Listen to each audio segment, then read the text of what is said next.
Okay, I think we can get started. Good morning, everybody. I'm Robin Friedman, one of the co-founders of Tribe Talk, and on behalf of myself, Jude Sidney, and Michelle Black, Tribe Talk's other co-founders, I'd like to thank you all for joining us this morning for this important conversation. We'd like to thank all of the co-sponsors of today's webinar, the Anti-Defamation League, BBYO, the IAC, the Jewish National Fund, the Jewish Teen Initiative, supported by Combined Jewish Philanthropies, JTFGB of Hebrew College, and the Lapin Foundation. Tribe Talk's mission is to empower students to have a meaningful Jewish life on the college campus, to help high school and college students feel proud of their Jewish identity and their heritage, and to help them meet and address the obstacles they may face. And certainly many of our students have faced obstacles this last week and faced with a lot of misconceptions, anti-Semitism and anti-Zionism that they hear about both live in school and on social media. We're so fortunate today to be able to address these challenges with Dr. Rachel Fish. Dr. Rachel Fish is a celebrated academic with 20 years of experience in the fields of Israeli history, Zionist thought, and Middle Eastern studies. Recognized for her teaching prowess, Dr. Fish has published extensively and is frequently called upon to advise on community interventions to reclaim an Israel discourse that is nuanced and complex while remaining accessible to a broad audience. Rachel's bio is incredible. I'll read you a little bit more, and then I promise you to turn the Zoom room over to her very soon. We will share this extensive bio with all of you. Most recently, however, Dr. Fish was the founding executive director of the Foundations to Combat Anti-Semitism, which was established to catalyze dynamic, new solutions to stop the age-old hatred advanced by those who seek the elimination of Judaism and the Jewish people, and the modern movement to destroy the world's only Jewish state. She has an extensive bio, as I said, working with Paul Singer Foundation and many other notables, but most recently she served as the executive director for the Schusterman Center for the Israel Studies at Brandeis University, where she's changed the next generation of scholars and Jewish communal professionals in Israeli studies. Dr. Fish is an invaluable resource for the Jewish community, and thrilled to have her with us this morning. Before I turn the Zoom room over to Rachel, just a brief overview for the session today. Rachel will share some remarks with us this morning for about 15 to 20 minutes. We would like to open it to Q&A to all of you and ask you that you put your questions into the chat and the Q&A, as we will be monitoring it. Rachel, the Zoom room is all yours. Thank you so much for being with us. Thank you so much, Tribe Talk. Thank you, Michelle, Robin, and Jude, for inviting me to participate in a conversation today. Just to give you a roadmap of what we will be doing for the next hour, we're going to step back and look at some of the context in which we see playing out on the ground and how the current moment led to where we are and the factors that contributed to the crisis that we see. And then we're going to talk a bit about what is happening on social, but really the purpose of this conversation is truly to be a conversation. I really want to open it up so that I can hear from the students. We're going to have family hold back, students go first, in which students have a chance to actually share what they are seeing, the challenges they feel they are facing, and what is challenging for them within the social media framework. So I'm going to put on my screen. Everyone see it? Thumbs up? Okay. Let's be very clear that what I'm not doing is giving you a history of the Israeli-Palestinian conflict. We could do that, but that's not the point of this session.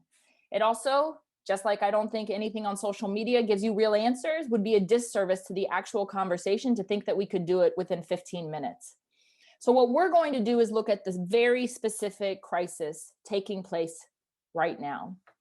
And in order to understand what's happening within Israel proper, within the West Bank, and within the Gaza Strip, we need to be able to understand what are the factors that have contributed to this simmering, the boiling up of tensions between Israeli Jews, Palestinian Arabs who are citizens of the state of Israel, Palestinians living in Gaza under the control of Hamas, and Palestinians living in the West Bank under the control of Fatah, the Palestinian Authority.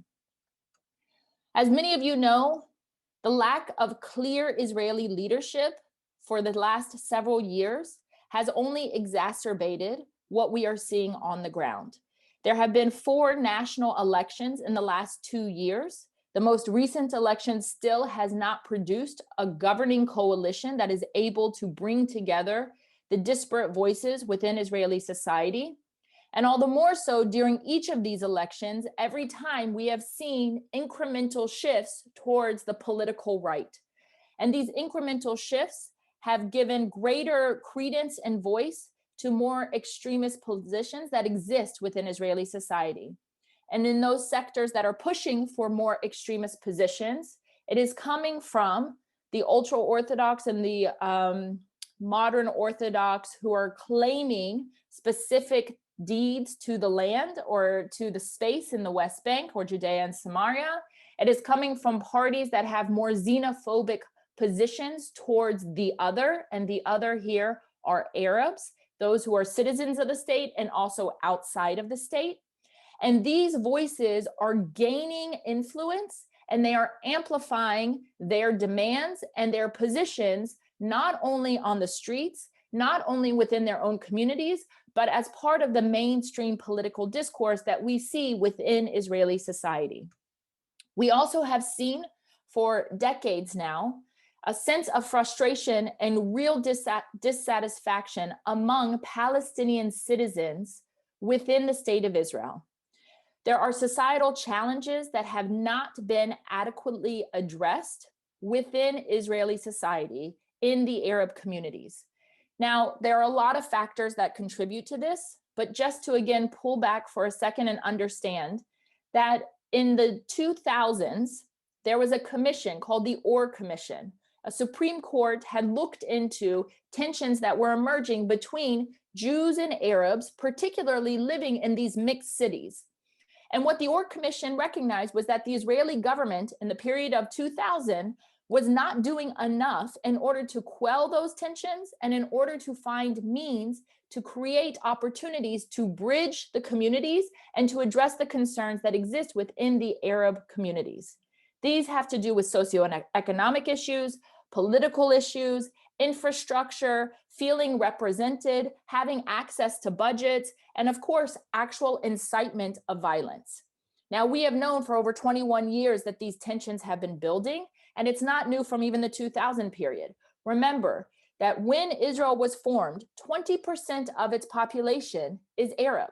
These are citizens of the state who have the same rights as Israeli Jews, and yet they have not always been welcomed into society in the way that they would like to be. And Israel also has been wary at times of what the ultimate motive is of some of these individuals. On top of that, Islamism as both a religious identity and a political national identity has also been part of the conversation. And what we see now is that in Israel proper, particularly in these mixed cities like Jaffa, Yaffo, Lod, parts of Haifa, that the Arab Jewish populations who have lived together for decades are really coming to a head. Now, we also have to say very clearly, it is not all Israeli Jews and not all Arab citizens of Israel who are fighting one another. There has been, over the last 24, 48 hours, mass demonstrations of Israelis, both Jews and Arabs, coming together to talk about the relationship, the positive connections between them. But unfortunately, it only takes a minority of individuals, a handful of extremists from both sides in order to exacerbate these tensions. And that is what we see playing out. We also know that Sheikh Jarrah, which is a neighborhood in East Jerusalem, was part of the conversation. I would argue that it was not the ultimate issue that allowed these tensions to really explode in the way that they are. But just to give you some historical context, Sheikh Jarrah is a neighborhood in East Jerusalem.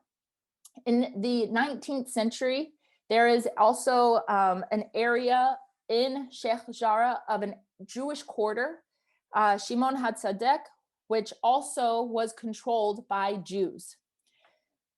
That land and those homes that were Jewish have transferred to ownership that belonged to Palestinians under Jordanian control in the 1950s, 1956. At that time, the arrangement was that the Jordanians would allow the Palestinians who wanted to live there to have the ability to live there. And over time, they would lose their refugee status for compensation for these homes. The Jordanians never actually gave the Palestinians the deeds to these homes, which is a separate issue, which has led to continued contestation of this particular neighborhood. Because of a 1970s law in Israel, which said that Jewish property pre-1948 had to be returned to Jews if it was no longer under Jewish control, it allowed for a reopening of this conversation because after 1967, Israel now again controls the territory of East Jerusalem. There's a unification of East and West Jerusalem. Jordanians are no longer in control, and that issue emerges as a continued issue. The Supreme Court is investigating this issue. They were supposed to come out with a ruling on this issue, but have held back that ruling because of the continued violence, the incitement, and knowing that these increased tensions were occurring and felt a ruling would not be helpful at this particular moment in time because of security matters. So this issue in Sheikh Jarrah is absolutely a serious issue, but I would not argue that it is the only issue that led to this moment. There are some analysts who would say that the issue around Sheikh Jarrah is a continuation of the 1948 files, meaning the contestation of not only land and territory, but whether or not Jews who were there before 1948 have claims to this space, to this particular location. And you also see on the other side of the equation, Palestinians who say, we also have claims to this space and we have not been recognized. And that 1970 law that exists on the books for Israel doesn't recognize that there were homes that now are part of Israel proper that are not going to be returned to Palestinians. So it's a one-sided ruling. So this is part of the conversation for Sheikh Jarrah. We also have to look outside of Israel into the West Bank and into Gaza. And what we see within the West Bank is that Fatah and its political leadership, whether you call him Abu Mazen or Mahmoud Abbas, has been losing influence and credibility with Palestinians in the West Bank.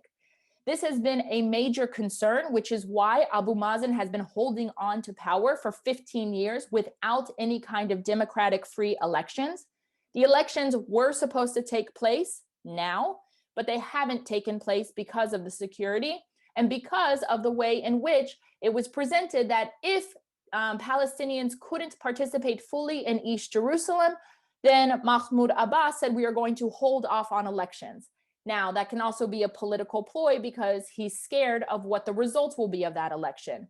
We know from individuals like Professor Khalil Shakaki, who used to teach at Brandeis University, who runs a Palestinian research center for policy in the West Bank, that over the last 15 years, Fatah has had a decline, massive decline in its ability to influence, and there has been an increase in the desire to have Hamas as part of the political leadership.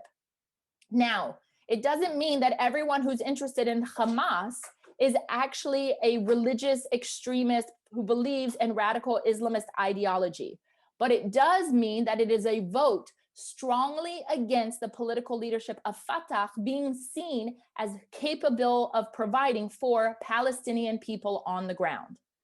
So we also have Hamas. Hamas governs the area of the Gaza Strip, and Hamas is a terrorist organization. Now, when Hamas sees what it understands as Palestinians in East Jerusalem under attack, and it sees that Israeli Jews and the Israeli government and the Israeli state is preventing Muslims from going to places during the holiest month, Ramadan, in Jerusalem, Hamas uses this moment for the ability to be able to say it is engaging in protecting Muslim Palestinian claims to this space, to this place, and is also highlighting Fatah's impotency in order to do the same. So for Hamas, this is another part of gearing up a larger scale crisis and confrontation with Israeli Jews and leveraging a particular moment in time. And we have to remember that Hamas does not act alone. Hamas engages with Iran, just like Hezbollah engages with Iran in the southern Lebanon region. So when Hamas is gearing up, it's because Iran wants them to gear up. This is a proxy war for a larger regional conflict between Iran and Israel. And Hamas has, as you all know, a network of tunnels throughout the Gaza Strip where they have been funneling arsenals of weaponry for the purpose of being able to stockpile that weaponry, to hide them amongst civilians, whether it's in schools, hospitals. We just saw even, where the Associated Press is housed, in order to be able to build up that arsenal to shoot from civilian territories into civilian territories within Israel proper. The last piece of this is that this has been a difficult month in terms of the timing. This has been the holiest month of the year within Islam because of Ramadan. This has been a time in which we've had many national holidays within Israel, whether it was Israel's Independence Day, Yom HaAtzmaut, whether it was Israel's Memorial Day for fallen soldiers and those who were killed in terrorist attacks, Yom HaZikaron. It was also Yom Yerushalayim this past Monday, which is the reunification of Jerusalem, which happened after the 1967 war. And over time, that particular holiday has exacerbated tensions because very often the way it is demonstrated is by having more right of center religious Jews parade through and demonstrate through the city of Jerusalem, but particularly in the Arab quarters, in order to be able to wave Israeli flags and kind of tear open the pain and the scars that exist amongst the Arabs who feel as if this is still a very real historical moment that hasn't actually been adjusted to understand its current moment in time. And then yesterday was Al-Nakba Day, which is the day of catastrophe in which Palestinians, both from in Israel proper and from outside of Israel and in diaspora communities, remember the events of the 1947 to 1949 war. It is around the conversation of the catastrophe of Israel winning and Palestinians losing, and the creation of a Jewish state coming into existence rather than a Palestinian state or some kind of larger Palestinian Arab national sovereignty. I just want to say one thing about Al-Nakba Day, which you should know as a historical fact. The term catastrophe, Al-Nakba, was actually used by an individual named Constantine Zarek in 1948, 1949. And he said at the time, the true catastrophe, which is not the way it is used today, but the true catastrophe was that the Arabs actually lacked political solidarity and political leadership, and they were fragmented. And because of that fragmentation, it was a catastrophe because there was no unified approach to actually thinking about how to engage the Zionists, how to engage the Jews who are there in order to create a Jewish state. And this relates to the idea that from 1937, Arabs rejected the idea of a two-state paradigm, a Jewish state and an Arab state, and that rejection occurred again in 1947 at the United Nations Special Committee on Palestine. So that's just an important fact to know. So the way in which we see this conflict playing out, whether it's in mainstream American media, whether it's in the newspapers or on the television networks, or whether it is in your social media feeds, follows something along these lines. The starting point is, does Israel have a right to exist? And some of you may say, well, why would we have that question? And the reason we have that question is because Israel is deemed by many to be anachronistic, which is a fancy term to say it shouldn't exist in the way that it exists as both a Jewish and democratic state because it's a relic from a long time ago. And so the idea is that because so much of the world has said colonialism is bad and imperialism is bad, which we could argue and debate, the idea is that Israel remains a colonialist and imperialist state. Now we know that there has been a Jewish presence in the land of Israel, Eretz Yisrael, let alone in the state of Israel, Medinat Yisrael, for millennia. And because it has had a Jewish presence, when you hear language that Israel is a colonialist, imperialist state, what you are hearing is that Jews are not indigenous to this place. that they have no claims in terms of their heritage, their culture, their religious identification. It's why when we pray 3 times a day, we face Zion, east, towards Zion. So this idea suggests that Jews have actually no connection, and it's only because of colonialist behaviors like British engaged in, that for those reasons, Jews should have no ability to exist as a people with a sovereignty. That's when you begin to see the demonization, the dehumanization, and the double standards around Israel. So when you start to see that, which are labeled the 3 Ds by Natan Sharansky, who was a refusenik from the Soviet Union, Jewish refusenik who was able to leave and then come to Israel, he argues when you start to see those 3 Ds, if Israel's demonized the way Jews can be demonized, if Israel's dehumanized the way Jews can be dehumanized, and if Israel is held to a double standard that no other nation state is held to, then that is a form of anti-Semitism. And we're going to come back to that in just a minute. We also see that in the current discourse, there's a perception of Israel in which Jews who are not part of Israel, meaning Jews in America or in other diaspora communities, or even Israelis, are held accountable and responsible for Israeli governmental behavior and Israeli actions. And so therefore, we are put on notice to have to defend Israel because we are seen as being an extension of Israeli policy. And part of the litmus test defining how progressive one is, whether it's, around the social justice issues many of us care about, whether it is about issues related to equity and equality for the African American and Black and Brown communities in our society, whether it is around LGBTQ+ issues, whether it is around gender and feminist identity issues.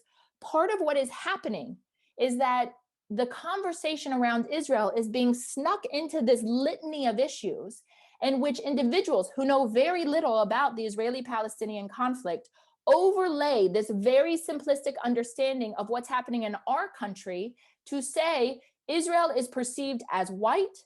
Jews, therefore, have a responsibility to the people of color who are Black and brown, i.e. the Palestinians, and therefore we need to be doing more in order to support Palestinians. And it's these very simplistic binaries of good and evil, Black and white, that exist that are very challenging for us to address. Now let's go back to anti-Zionism and anti-Semitism for a minute, because many people who you will hear from will say, I'm not anti-Semitic. I have no problem with Jews, except I'm anti-Zionist. And anti-Zionism is a political language in this case to say it's okay to say that Israel has no right to exist. It's okay to say that Israelis can't defend innocent civilians because, it's a political position. So just to say very quickly, and I'm going to say it very, very quickly, anti-Zionism and the litany of options that exists within the Jewish responses to dealing with issues of anti-Semitism and assimilation has always been a possibility. It is part of the conversation.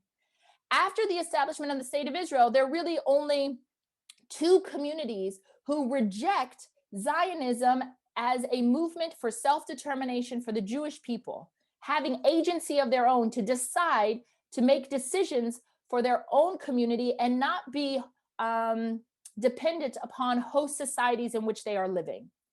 And it's the ultra-Orthodox Haredi community that in many ways has accepted an anti-Zionist position. It doesn't want to acknowledge the state in this capacity.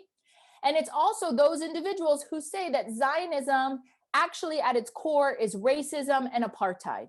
And because it is racism and apartheid, therefore I'm against Zionism, and I don't think this is an answer, a response the Jews should have. Now, what I would like to say, and this is my opinion is that anti-Zionism has become a politically acceptable form of anti-Semitism because we are not debating the Haredi community's relationship with Israel. We are not debating religion and state issues. We are debating whether or not Jews have the ability to protect their Jewish sovereignty. And in this conversation, what happens is that Zionism is given this false label as white supremacy, using again that American lens to be transposed onto a regional conflict. Now, how are you seeing this? And I can imagine many of you are seeing much worse things than I am sharing with you here, because I didn't know who was coming. And so I didn't want to include all the very, very bad things we've been seeing. But we see famous individuals, Hollywood stars, musicians. We see social justice movements using this language of being Black or brown, being murdered by the hands of individuals who are white, who are controlling, and who are powerful. And these individuals are doing this, first of all, not at all understanding the complexity of this situation, but again, with that simplistic lens. And they are doing this to promote their own agenda. And some of them have a Palestinian national identity, or they are Muslim, or they are Arab. And in that case, that is a decision they are making in order to promote a particular narrative around a community that they identify with. It doesn't mean it's right, but you can understand why they present that type of narrative. But what I want you to understand is that it is a narrative. It is not fact-based. You also see in social media feeds like you want to talk about, which is a left of center social media platform channel that has all different types of issues around political issues, language issues. And you see an equating of ethnic cleansing of Palestine, a definition of ethnic cleansing of Palestine, straight to the idea of al-Nakba. And if you do not understand, A, what ethnic cleansing actually is, if you do not understand what the experience of al-Nakba actually was, then one will actually believe that this is a legitimate position and that ethnic cleansing may have taken place and may still be taking place. Now, this is irresponsible. It's 1,000% irresponsible. But the individuals who run these sites, the individuals who are posting, who are Hollywood stars, don't feel a sense of responsibility or accountability to actually be honest, to have integrity in terms of these issues, because they are promoting a political agenda that is one-sided. They are not actual journalists. So what do I want you to think about when you're scrolling through your social media feeds, when you're in conversation? First of all, I want you to actually think about, what does it look like to create a brave space? Which means most often having to counter what you see. Now, I want to say very clearly, you need to ask yourselves, for what purpose are you engaging in social media? Is it to counter misinformation? Is it trying to influence the people around, meaning not the 10% on the extremes, right? But the 80% in the middle who may not know anything, who don't necessarily care about this. And if they scroll, you want to be able to have your comment at least evoke a pause so that they stop and think that maybe what they're seeing isn't accurate? Or is it to actually challenge and head on the lies and distortions? I also would suggest, don't engage with people who you don't know. I'm not sure there's a real reason to do that. You wouldn't do that in real life most of the time. So I'm not sure doing it in a space that lacks civility, that encourages anonymity, that is emotionally laden and looks for lightning rods, I don't think it's the place to do it. What I would suggest is asking yourself the critical thinking questions you already know to ask. Who is writing this? For what purpose? Who is the intended audience? What is their call to action? Are they using facts? What facts aren't they using? What narrative are they putting forth? And actually raise these questions so you can determine what is happening and if you should take some kind of action. The other piece I would say here, which is important, I believe, which is to get actually in real conversation with individuals and not only try to engage with individuals for the purpose of social media. Meaning, if you know someone and you have a relationship with someone, then actually send them a note, DM them and say, can we have a conversation? Because what you posted troubled me and I'd like to share with you why. Now, you may not actually be successful in changing their opinion, but my hope is that they would be willing to have a conversation with you for the primary purpose because you have a relationship and they're good human beings who you care about in your world. And therefore, you would want to share with them your thoughts. Now, I want to just say two other things, and I'm happy to send this to the organizers through Tribe Talk, and they can share this with you. But If you are getting your news from social media, stop. It's that simple. Social media is not a credible news site. And if you're getting your news from one media outlet, it's not enough. You have to look at many media sources in order to be able to distill what is actually happening. You also have to look at things that are left, far right, right, and centrist. And only then will you begin to get multiple perspectives in order to understand what is actually happening on the ground. And I'm happy to share with you a variety of sources that you could look at and consider. I also have the rule, rule of thumb that I don't consider anything truly true until at least I have seen it on 3 different credible news sites with substantiation. And until I actually see it in those ways and I understand what is being presented, do I then understand it to be happening? So there are a variety of books that I think also have to be part of your conversation. And I just want to share a few of those with you because I believe strongly that you need to read in order to understand the complexity of this situation. So one is a book by Rashid Khalidi called Palestinian Identity, which gives you a better sense of the Palestinian perspectives and how Palestinian national identity has emerged. And yes, there are people who know who Rashid Khalidi is, who will say that he has his own political positions. Of course he does, but he is a credible historian of Palestinian nationalism. There's also Yossi Klein Halevi's book, Like Dreamers, which talks about the events of 1967 and the way in which Israel was engaged in the events of 1967. Daniel Gordis has a book, Israel, A Concise History, that is very accessible and digestible, which gives you an overview of the way in which before the state existed to the present and the complexities of Israeli society, not just with Palestinians. Anita Shapira also wrote a book about the history of Israel, which goes before the state and after the state. I wrote a book with Elon Troen that has separate discrete chapters, which is called Essential Israel, which is easy and accessible to read. There, of course, is The Zionist Idea by Arthur Hertzberg, which will give you a sense of the complexities of Zionisms and not just one monolithic perspective. And there are 2 incredible books that are worth reading that are not straight history, but are based on historical sort of accounts, which is Amos Oz's A Tale of Love and Darkness, and then Saeed Kashua's book, Dancing Arabs. This is specifically about the Arab population in Israel, written by an Arab citizen of the state. There are many, many, many books you can read. This is a starting point. And remember, you actually have to really engage in reading. It is not just scrolling through here in order to find information. You're not going to find information in a serious and substantial way. So I'm happy to open this up to a conversation and answer certain, questions or comments people have. Rachel, thank you so much. This has been absolutely enlightening and really helpful. Somebody wrote in the chat, and I think it's unfortunately, I don't know if you're going to have I'm not sure there is an answer to this, but every parent here is asking that question, which is, we need a succinct response to statements such as Free Palestine, and we don't have one. It's getting hard to keep saying it's complicated. What can our kids say? A few people wrote to me, emailed me before this, students who also said, all of my friends are hashtagging Free Palestine. I need to know what to do. So Free Palestine is a slogan.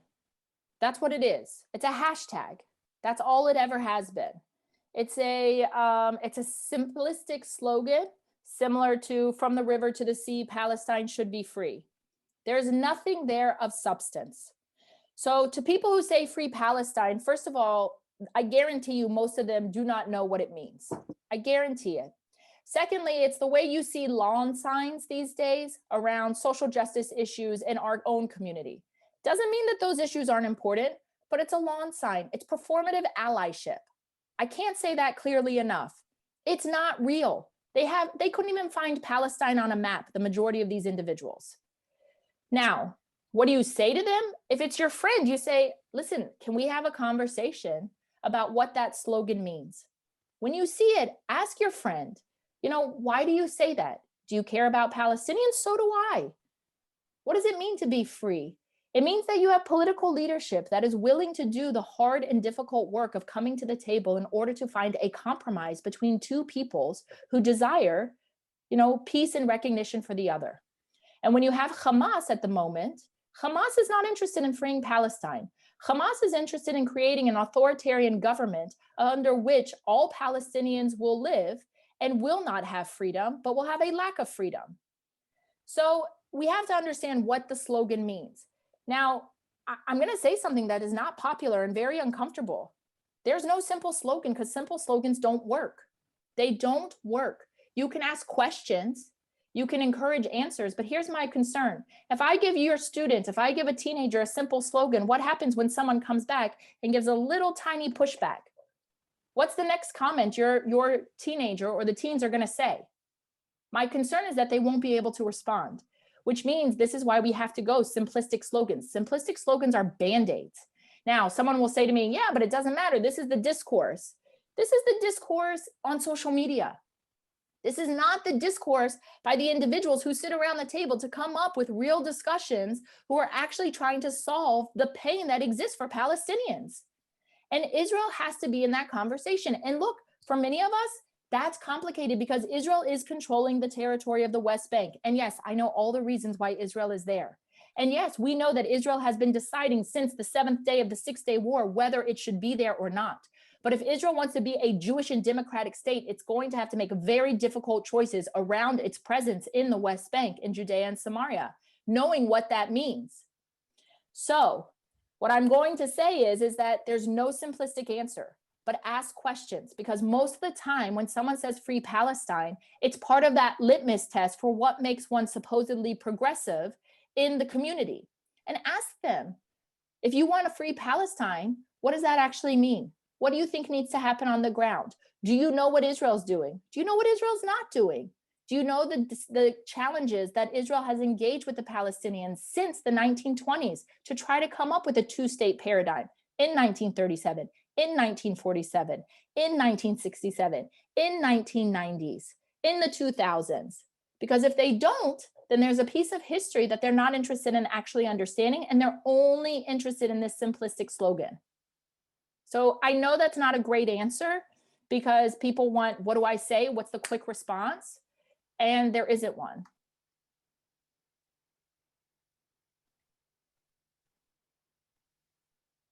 Robin, Rachel, there's a question in the chat about fact checking, and how do you know where to go to get accurate information?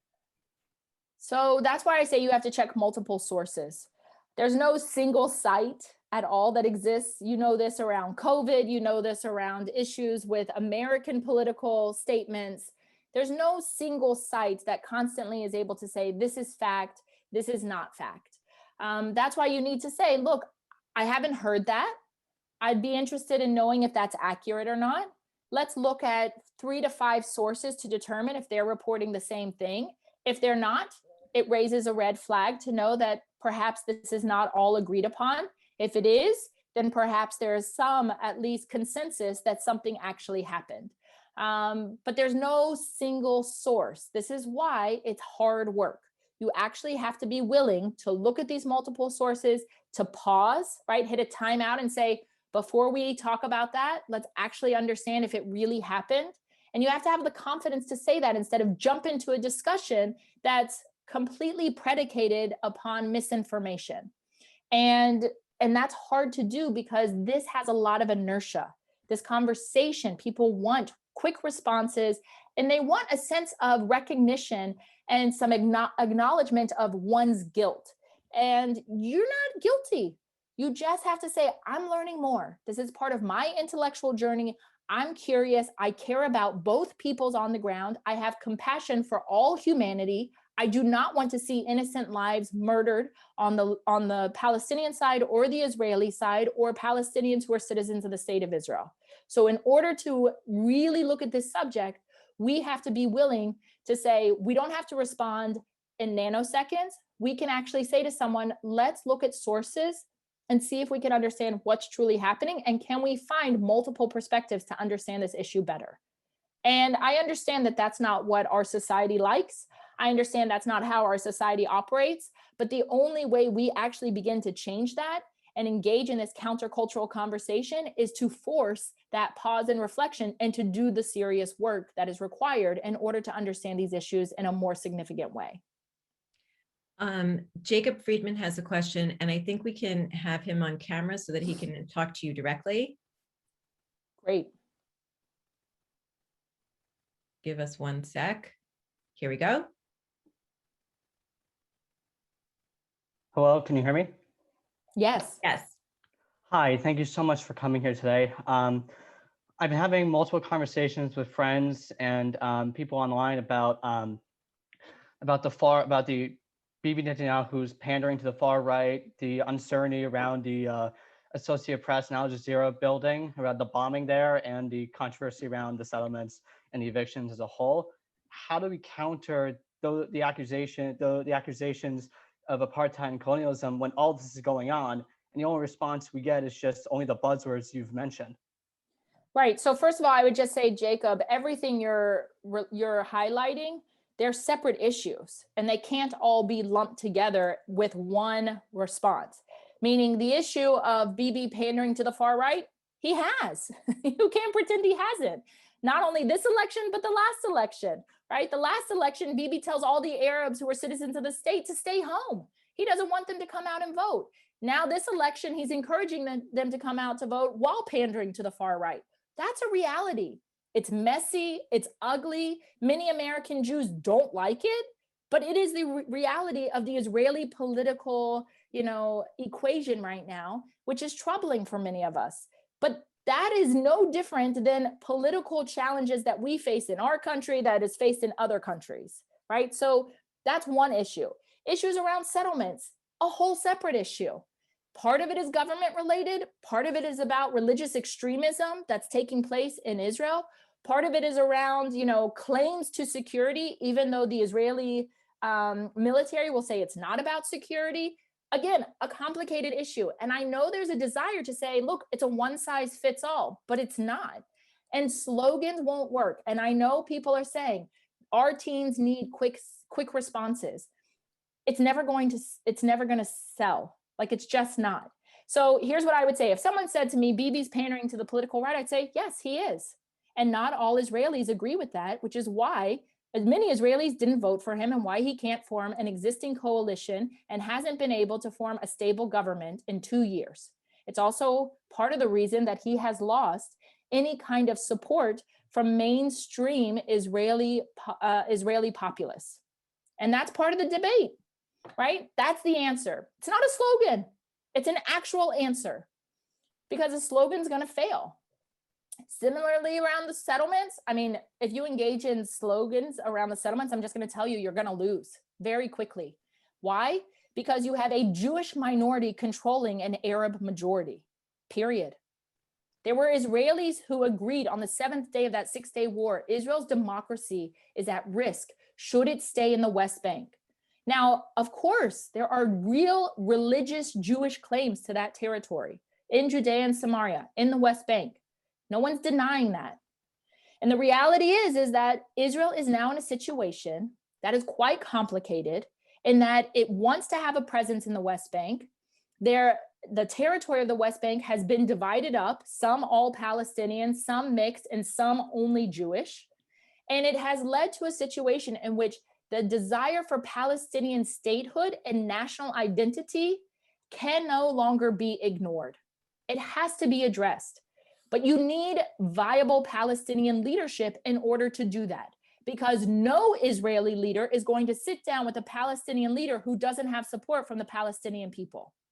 And you need an Israeli Jewish leader who is willing to say, we are no longer going to continue expansion of Israeli settlements. And all those extremists who set up these outposts, these settlement outposts that are not recognized by the state, there are actual legal consequences for those individuals. That's not a slogan, but it's a real answer. The other piece here is that we have to have compassion and empathy. Jews of all people know what it means to be the stranger in a strange land. So therefore, we have to understand what it means to desire self-determination. We at one point in time desired that self-determination and did a lot, as Zionism did, in order to build that self-determination. That takes grit, that takes perseverance. So we have to recognize that generations of Palestinians desire that same recognition. And the question is, how much longer are Palestinian people punished for their leadership, who's incapable and unwilling to sit down at the table in order to make serious compromises? And we as Jews can sympathize and empathize with Palestinians. We do. You think that every Palestinian living in Gaza right now is happy that Hamas is shooting rockets from their backyard? You think they want their children who are sleeping in their beds to possibly be murdered when Israel has to retaliate after warning because that rocket was shot from their backyard? Of course not. But they don't have any say in that. They are prisoners in a terrorist territory. So how do we find, us who aren't there, who don't have to live with this fear, the ability to say enough with the slogans, actually look at human people who have to make very complicated decisions? They are not perfect. They are going to make mistakes. And that in order to create real meaningful change, then we should be doing our part, which is very minor compared to what Palestinians and Israelis have to do, which is to protect their communities. And our part requires us to be educated, informed, and nuanced. Enough with the slogans, and tell people to stop. If they truly cared at all, then they would stop. So I would say it like that. And I know that's not easy to say. And I know that that makes people say, well, there's no slogan. You're right, there's no slogan, because slogans don't work. And yes, people who know nothing are going to continue with slogans, and the Hollywood stars are going to continue with slogans. And guess what? Our job is not to say, well, I really like this Hollywood star. I want to have some performative allyship because they're a person who's marginalized. They don't care about you. They don't know who you are. So stand up for who you are, stand up for what you believe in, and say, I'm a critical thinking human being. And as a critical thinking human being, I'm asking of all of us to do more and to do better and to care less about what's posted on someone's social media. And I know that's not cool. It makes me sound like a 60-year-old fart. I get it, but I'm actually right. And I feel very confident in saying that. Thank you so much. Thank you, Jacob. Rachel, along those lines, we're getting a question about what is the best place online to check facts? There isn't one. That's what I'm trying to say, Robin. There isn't one. There is no Snopes, right? There's no single place to go and look for facts. You can look at what the IDF says. They have their own social media site. Look at different news sources. Again, Haaretz is left of center. 972 magazine is far left of center. Times of Israel is center. Jerusalem Post is right of center. Arutz Sheva is far right. So you have to look at all of these. Then you also have to look at the American press. Read what Danny Gordis writes. Read what Brett Stevens writes. Read what Tamar Kaufman-Witz writes. You have to look at every single one of these. That's it. And that takes time. It takes the willingness, and it requires the individual to say, I need to do more work before I respond to your accusation or your position. Because otherwise, it is not actually going to help. Go to the Makom website and listen to the podcast that Makom has. Listen to Hartman's podcast, For the Sake of Heaven, that they list. I mean, these are the resources. This requires detailed engagement. This requires knowledge. This requires depth. And I don't expect anyone to walk away reading all the books behind me. That's my choice, right? I'm not saying everyone needs to do that, but to think that you can pick up a single source or find something online and have your answers heard immediately, you're wrong. It's just not accurate. And would you do that with any other subject? And my answer is probably not. You have to actually do the critical thinking, ask the questions, and actually engage in meaningful homework.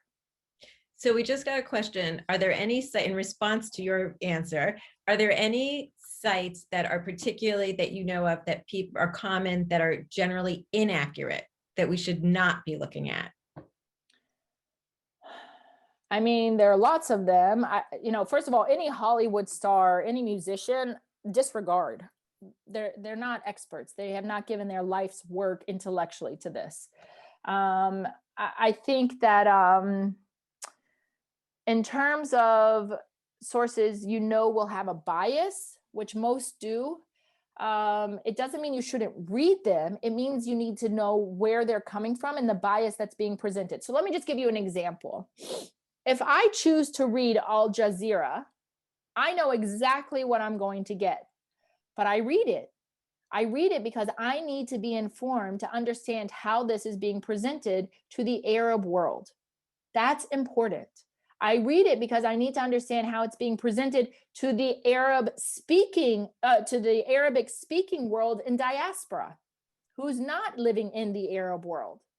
I need to read it because Al Jazeera has headquarters in Washington, D.C., and they have part of a political lobby with CAIR, the Council for American Islamic Relations. So you have to read, even if you know it's going to be biased. The question is, can you understand where the bias is coming from?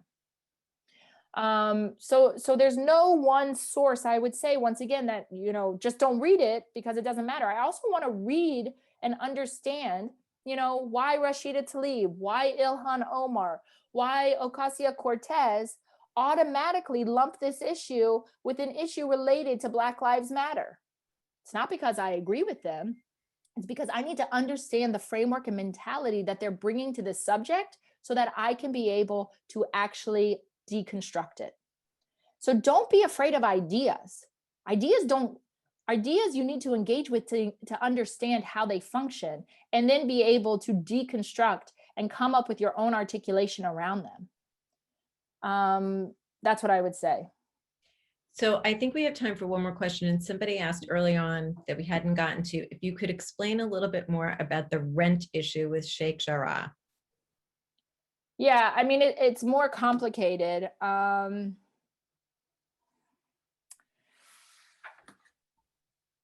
Let me just say two things.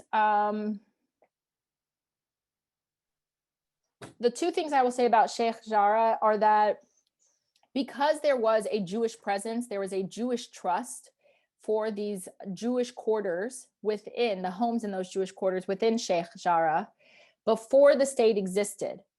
And then there is a change of quote unquote ownership without legal recognition of that change in ownership because of the influence of Jordan in that territory before or after the state is in existence, for the purpose of saying that these refugees, because they were considered Palestinian refugees, it's 1956, the war had ended in 1949, they would lose that refugee status and be compensated by having ownership of this home.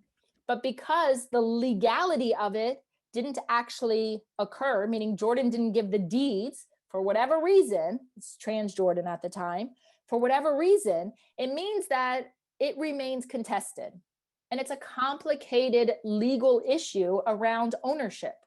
Who claims pre-ownership before 48? Who says ownership after 48? And then you have on the books this 1970 law, which is a challenging law within Israel because it says in 1970, any Jewish ownership of land or territory or homes or property has to be returned to Jews in this area of East Jerusalem, but it's not in reverse. It doesn't say that Palestinian homes or property have to be returned after they've been under Jewish ownership. It creates a problem. This is the complexity. So this is a larger conversation than within Israel that took place about, is there a Judaization of property in the 1970s where Israel is saying this is Jewish, not Palestinian? That's why this is complicated. The Supreme Court doesn't get a case that's not complicated, right? So we have to recognize that this is the reason it's at the Supreme Court. But this is not the main reason you see turmoil occurring in the region, but it is absolutely a point of contestation. It's the same thing that, during the holy month of Ramadan, Jewish police were more strict in how they were monitoring the area of Al-Aqsa Mosque. And according to many Israelis right now, they're saying the Jewish military and security presence was problematic. That is understood. Doesn't mean that they shouldn't have been there, but it does mean it stoked tensions. All of these things have multiple sides. I'm going to say something here, and I know, we have to go, but here's what I would say is that I'm asking all of us to do something that most humans don't feel comfortable with, and that is complexity. I'm asking us to hold multiple positions that ultimately don't end in black and white definitive positions at the end of the day. We don't actually have pure answers. Nothing is pure. Things are complicated. And we as humans don't like that. And I would say more than just we as humans, Americans hate complexity. Americans love for everything to have this nice ability to say, here, you go there, wrap it in a bow, we're done. And what I'm telling you is categories create problems.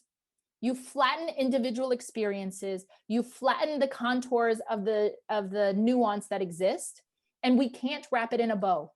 If this was a conflict about territory, it would have been solved. It is not just about territory. It's not just about real estate. If it were, we could have addressed it in 1937 and again in 1947. And Israelis and Palestinians couldn't, which tells us this is more nuanced, that narratives matter, that the identities of these individuals, their religious, their cultural, their ethnic, their national identities motivate, energize, and ask them to do things. And I'm saying that in broad strokes, that can be challenging to larger conversations around peace and how to actually bridge communities. There have been people way smarter than me that have been working on this for decades.